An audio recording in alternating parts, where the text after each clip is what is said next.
여러분 안녕하십니까. 오늘은 저 썰롱스 TV 제 132회차 여기에 이제 시작하겠습니다. 먼저 오늘 말씀드리고자 하는 건요, 우리의 미래에 대해서 좀 얘기해 보겠습니다. 요새 그 민주당이나 국힘당 할 것 없이 모두 다 중공산당에 장악된 채 조정되고 있는 상황이라 우리 힘만으로 해결이 어려운 것 같습니다.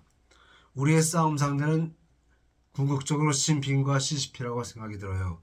국힘조차도 CCP의 영향권 안에 있다면 그들이 구심점이 되는 것을 막아야 되겠죠. 예.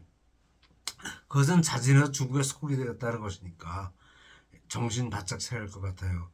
그래도 어쩔 수 없이 국힘당이라고 생각하는 시대는 이미 지났다고 생각합니다. 그래서 국힘당이 다 누가 우리의 이익을 지켜주는가, 누가 우리의 재산과 자유와 생명을 지켜주는가에 대해 깊이 생각할 때라고 봅니다. 자진해서 중국의 속국이 되겠다고 하니 참 민주주의가 길이 힘드네요. 예. 어렵지 않고 쉽게 이룰 수 있는데도 한참입니다. 되지 않아서 이미 다 우리나라는 다 완성한 후인데 중국은 많이 발전되었고 앞서겠지만 아직 완전한 민주주의나 자본주의과는 못 되는 것 같습니다. 왜냐하면 성공한 부자 잭 마윈 같은 성공한 부자들을 신흥재벌을 잡아가두고 이런 걸 보는 거 보면 완전한 민주주의나 자본주의가 되는 것 같지는 않아요. 아직 공산주의과 같은 느낌이야. 인권도 모자라죠. 그리고 중국이 과거에 우리가 시대를 같이 했던 나라였다고 해서 우리가 그런 것을 배우면 안 되겠죠. 일본은 민주주의 자본주의를 130여 년 전에 이미 벌써 다 이루었죠. 이게 본받을 필요가 있어요. 메이지 유신하고 우리가 갑신정변으로 개화할 때 다 이루었습니다. 그리고 을사보자 할 때, 늑야할 때 그때 이미 일본은 완전히 다 이룬 뒤죠. 예. 그래서 박해받다. 그리고 이제 우리가 식민지가 돼서 박해를 받은 아주 슬픈 어려운 과거가 있는데 이러한 제가 이제 과거사로 돌리고 이제 지금은 미래를 같이 생각해보자 하는 그러한 중요한 것 같아요. 예. 사실 일본과 우리는 뿌리가 같죠. 예, 같은 민족입니다. 그렇다면 이제 미국의 관계는 어떻겠습니까? 사실 우리가 나라를 잘 가꾸어서 공산주의를 할 필요가 없는 나라가 되어버렸는데 왜 공산주의 자꾸 하려고 그러죠? 공산주의 하면은 우리가 망하죠. 예, 앞을 똑바로 내다봐야 됩니다. 이제 이 공산주의에 들어가는 첫 길이 무엇이냐? 우리의 기업을 한번 봅시다. 기업의 역사를 보면 기업은 기업가가 자기 사업으로 열심히 일해 큰 회사도 만들고 작은 자영업체도 만들고 또 이 모든 것이 기업을 세운 기업가의 수완 내지는 능력에 달려 있는 겁니다. 그래서 우리나라의 대기업을 보면 대개 1대 10의 비율로 경영진과 일반직으로 이루어졌죠. 1대 10분의 1이라는 게 이제 임원진이나 경영진을 말하는 거죠. 수익을 분배하는 것도 거의 이러한 비율로 하기 때문에 거의 평등분배와 다름이 없다고 보겠습니다. 그래서 주식회사나 이런 것은 거의 대기업은 공기업 형태를 띠고 있죠. 그래서 그렇게 큰 불평등이 있다고 보이진 않아요. 그래서 이렇게 기업을 만드는 과정에서 그것이 전부 기업가의 수완능력에 달려있다고 하는 그분들의 노력과 정렬에 이루어졌다고 하죠. 요새 와서 문제되는 불평등 배분이나 이러한 문제들은 과거 그러니까 언제 1860년대 제정 러시아의 경우를 생각한다면 그 당시 사회 불평등으로 현재 마르크스주의가 나오게 됐죠. 예. 그러니까 쉽게 말하면 이제 독점 자본주의 표현인데 오늘날은 이런 노사 문제 같은 게 다 수학적으로 정확히 해결되니까 계산대 금융 같은 거 이런 것은 뭐 노사 문제도 없어지고 또 일본 같은 경우에는 공산당 자체도 없어요. 그리고 노조도 없고 이런 게 다 왜냐하면 다 계산돼서 정확히 수학적으로 수리적으로 계산되기 때문에 뭐 우리가 불평등을 가질 필요가 없이 봉급이라는 게 지불이 됩니다. 그러니까 그리고 우리나라의 현실을 보면은 이게 이제 독일이나 일본이 가장 잘 돼 있다고 이제 평가가 되는데 우리나라는 이들보다 더 좋게 있다고 평가가 되고 있어요. 이렇게 된 지가 벌써 오래됐습니다. 아마 2018년 이전에 2020년 이전에 다 이루어지지 않았나 그런 생각이 들어요. 그리고 여기에서 8, 9% 정도가 사주가 이제 경영을 갖고 있는데 이것을 전부 국유화하겠다는 국가가 이것을 가지겠다 그런 말은 좀 약간 좀 어불성설 같습니다. 왜냐하면 사업주가 노동자 측에 이윤을 남긴다는 이유인데 그 하는 이유가 국가가 같다는 게 지금 그런 세상은 아니거든요. 그러니까 뭐 사업주가 노동 측 이런 거는 생활 필요조차도 없는 그런 세상이죠. 근데 이제 이런 것을 갖다가 국가에 다 맡겨 해결하는 것이 구소련 그리고 중공 북한인데 사실 그 체가 망해버렸죠. 예. 그게 왜 그러냐면 나라에서 다 해주니까 의욕상실로 일을 안 해가지고 저절로 가난해서 망한 사회가 공산주의 사회입니다. 그 이제 이런 것을 여기 자유주의 이 자본주의에서는 과세 문제를 해결하죠. 케인즈론에서 그 세금 문제다 거의 그 공평하게 해결합니다.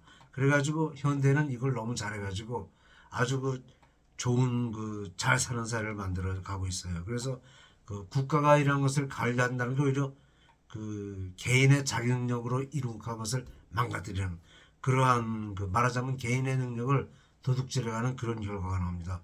그래서 안 되는 일이죠. 그래서 있을 수 없는 일이에요. 과거의 볼셰비크 혁명이나 중국의 공산화 혁명에서는 당시 사회가 그렇죠. 중국 과거 중국 사회나 탐관오리가 막 우리나라 그 조선시대였지만 불평 때문에 이렇게 된 거고 또 그 재정글씨라도 그래서 그렇죠. 우리나라 지금 우리 현실에서는 이러한 그 불평등은 이미 옛날 88 올림픽 전에 다 끝났고 91년도에 우리가 아일로 가입하지 않았습니까?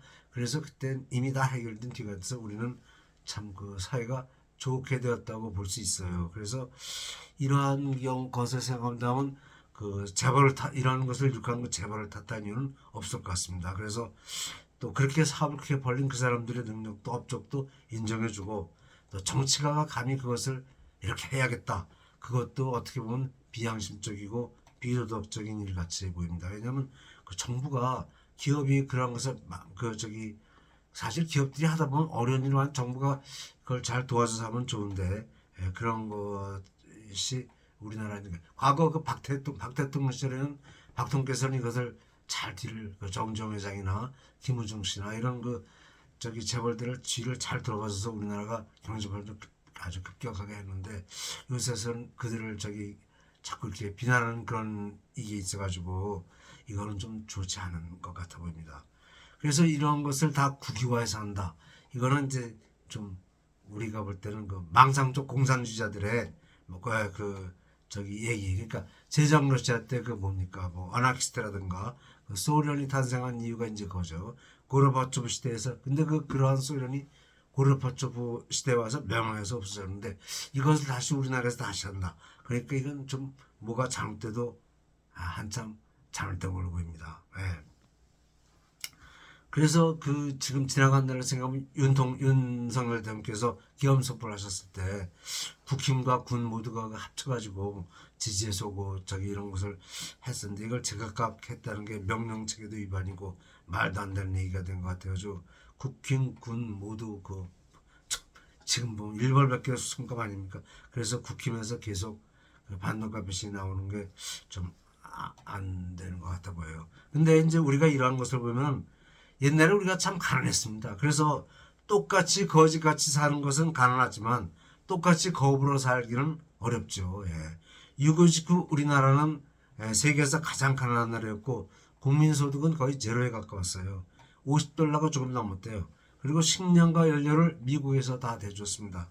그리고 그 식량은 이제 무제한으로 밀가루와 옥수수 그리고 발전소가 없으니까 발전선을 그 인천항에다 저기 정박시키고 디젤 발전기 들여서 전력을 생산해가지고 서울에 공급했다고 합니다. 그리고 그 후부터 경제 가발을 해서 오늘날을 이르게 된 것입니다. 그래서 한국에서 미국이 빠져나간다면은 바다에 떠다니 그리고 우리나라 해운업의 이 사실을 보면 바다에서 무역 때문에 떠다니는 돈이 2조 달러가 넘는다 그러죠. 이게 또 휴지가 되는 그런 게 있어요. 이런 공장은 소외될 거고 자급자족으로 겨우 사는 나라는 이제 북한인데 그렇게 되면 그 부족분은 뭐가 되겠습니까? 중국과 이제 조공무역으로 때우게 되겠죠. 이렇게 되면 부족분 때우기 힘들고 사람은 남아 들어가니까 남을 쓰는 뭐가 되겠습니까? 처치사용 되겠죠. 식량 부족 시 북한에서 일하는 일입니다. 그래서 공산주의를 하지 말자 그런 얘기가 나오는 거죠. 예. 국사교육을 근데 이제 여기에서 우리가 지나간 날을 이렇게 돌이켜 볼 때 국사교육을 한번 우리나라 지금 사회교회에서 국사기 없었다고 하죠. 우리나라 국사기에서 이제 가장 근본인 책이 그 삼국사기와 삼국유사입니다. 그러니까 우리 삼국시대 역사는 다 이 두 책에서 나오죠. 고대 우리나라 고대 역사는 이 두 책밖에 없다고 합니다. 저희가 고교 시절에 배운 내용인데 이제 여기 삼국사의 저자는 김부식이었었고 고려 이전 역사죠. 그리고 삼국유사는 누가 중일연이 썼죠. 그래서 요 삼국사기는 이제 고구려 백제 신라와 건국이야기와 통일신라 시대 때 이야기입니다. 예. 저희는 학교 다닐 때 이거 하도 많이 다 외우고 있는데 요새 이게 전부 사극의 그 연속 그 줄거리 얘기가 되어버렸죠.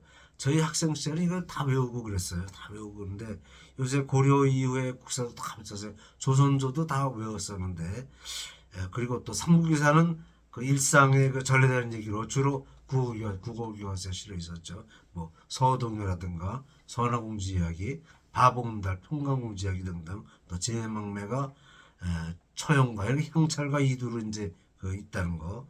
이제 글자가 없었기 때문에 한자를 이용해 기록된 문헌입니다. 그리고 이제 조선 시대 들어 한글이 창제되니까 많이 쓰겠지만 한자에 우리나라 최말리 같으면 한글을 이제 쓰지 참 말이 좀 무섭긴 하지만 한글은 배우기가 너무 쉬워서 머리가 나빠지니까 배우지 말라 이런 말씀을 하셨대요. 그래서 참 우리가 지금 들 때는 어처구니 없기도 한데 개화의 물결이 조선조 말기에 들어오니까 주시경 선생께서 이제 군무법을 완성하시고 그거는 이제 그 서양 성교와 그 존 로스라는 헐버트라 그 분의 제자로 한글의 효용성 여기서 이제 띄어쓰기를 해가지고 그 가르침 받아서 군무법을 완성하시고 오늘과 같이 쓰도록 하셨답니다. 그래서 오늘날 요 주시경 선생이 그 군무법 완성하고 그리고 이제 한글 쓰게 된 건 이광수 같은 그 춘원 이광수 같은 국문학자 덕분이죠. 그 국문학자 뭐 이광수, 현진건 굉장히 많습니다. 그 저기 뭡니까 저 시대 때, 조선 시대 아니 일제 때 국문학자 참 많죠. 그래서 그 그래서 이제 한글이 발전해서 우리가 지금 한글 편을 쓰고 있는 게 다 이분들 덕분이라 그러는데 한글 전형의 시도도 많이 이루어졌어요. 그래서 그 한자는 요새는 그 한자는 뜻풀이 정도로 옆에서 슬쩍 써주면 그 편안하게 살 수 있지 않을까.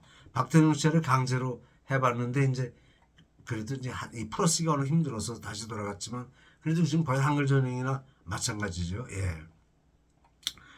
그래서 이제 다시 이제 국사 얘기로 들어오면은 그 국어상을 우리가 좀 한자를 이런 병행한다 그러는데 일본하고 똑같이 쓰고 있어요. 보면 똑같죠 보면은. 예. 그다음 이제 국사 얘기로 가서 삼국시대 얘기를 한번. 삼국시대는 고조선의 멸망 후 한사군이 설치했습니다.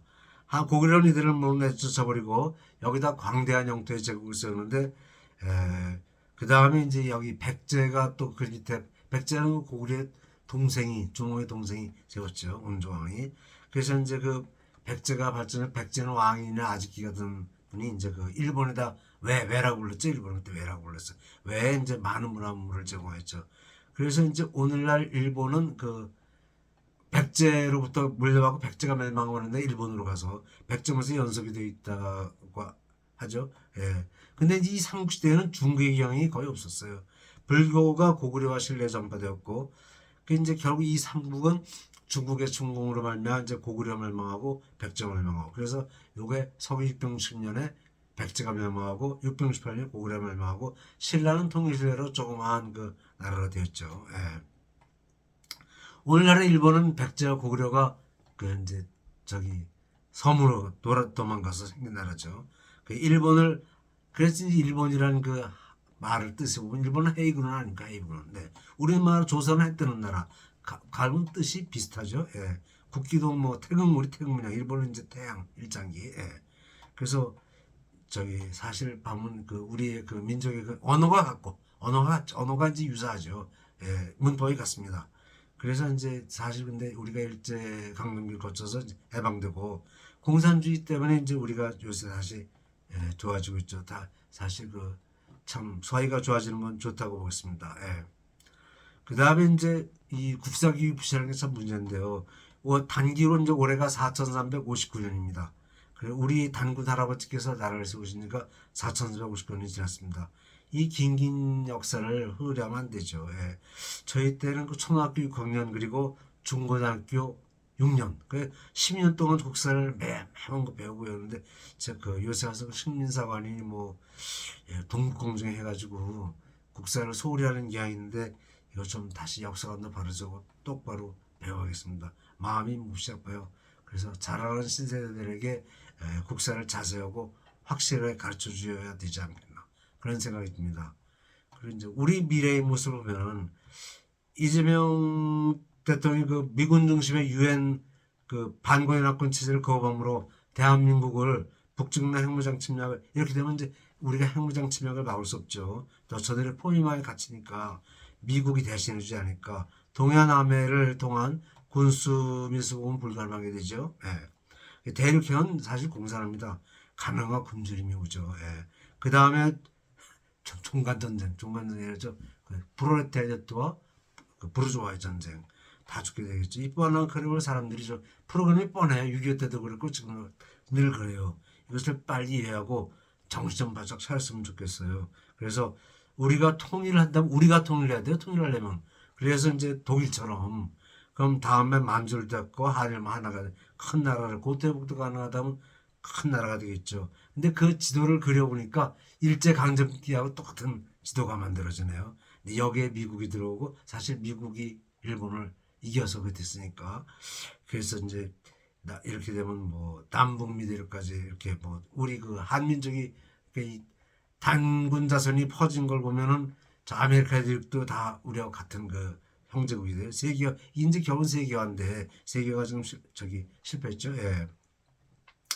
전쟁 위협이 커지고 또 꼭 근데 이제 사실 그 요새 그 지도 모습을 가만히 보면 꼭 6세기 때 같아요. 그래서 그 수단과 고구려와 백제의 전쟁 시대 같아가지고 예 그런 감입니다. 근데 사실 사상전인데 그 북중러 한미일 게 꼭 그런 모습하고 비슷해 보여요. 그래서 우리가 좀 각성 좀 하고 잘 생각해 봐야 되지 않을까.